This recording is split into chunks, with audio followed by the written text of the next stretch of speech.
Now we're headed toward 5G, the next generation of wireless. It will be able to handle 1,000 times more traffic than today's networks, and it'll be up to 10 times faster than 4G LTE. Just imagine downloading an HD movie in under a second, and then let your imagination run wild.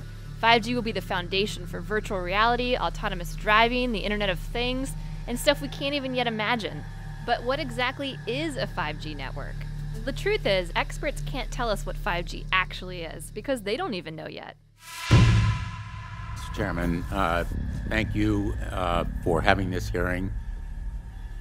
We've heard from a lot of witnesses from you today and others previously about the very important potential of 5G technology. It promises to bring us a new era of connectivity with internet speeds as much as 5 times faster than what we have today, with much lower latency, and that's all a good thing.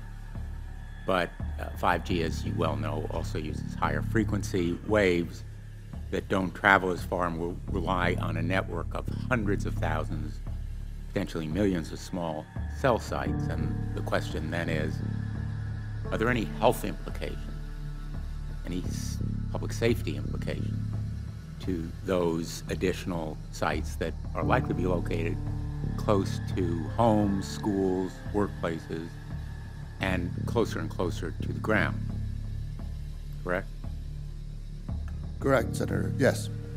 So in December of 2018, I sent a letter to FCC Commissioner Carr asking him to cite for me recent scientific studies demonstrating the safety of this technology. What research has been done, where has it been published and compiled.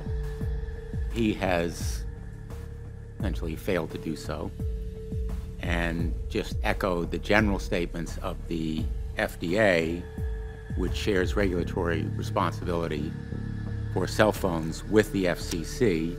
If you go to the FDA website, pretty unsatisfactory. There basically is a cursory and superficial citation to existing scientific data saying, quote, the FDA has urged the cell phone industry to take a number of steps, including support additional research on possible biological effects of radio frequency fields for the type of signal emitted by cell phones. I believe that Americans deserve to know what the health effects are, not to prejudge what scientific studies may show, and they deserve also a commitment to do the research on outstanding questions. So my question for you, particularly Mr. Gillen and Mr. Berry, how much money has the industry committed to supporting additional independent research?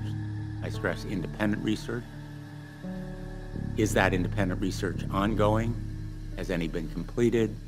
Where can consumers look for it? And we're talking about research on the biological effects of this new technology. Thank you, Senator. I think, thank you for your focus on the issue. Safety is paramount, and as you alluded to, we rely on the expert agencies, we rely on the findings of the FDA and others as to the requirements to keep all of us safe. There are no industry-backed studies, to my knowledge right now. Happy to visit with you as to what opportunities you think there needs to be more studies, and we're always for more science. We also rely on what the scientists tell us. So essentially, the answer to my question, how much money?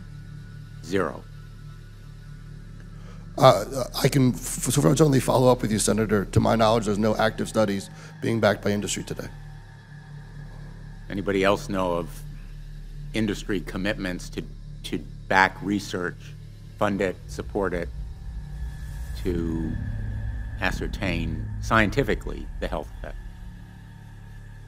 Senator, I'm not aware either, but I do know that with small cells especially, you're going to have lower power levels, and of course, as from a carrier perspective, you want to be able to manage interference so that that interference is the lowest interference possible. So I would I would think that some of those studies or some of that information could be utilized in looking at the health consequences, but no, I'm not aware of any. So there really is no research ongoing. We're kind of flying blind here, so far as health and safety is concerned. Thank you, Mr. Chairman.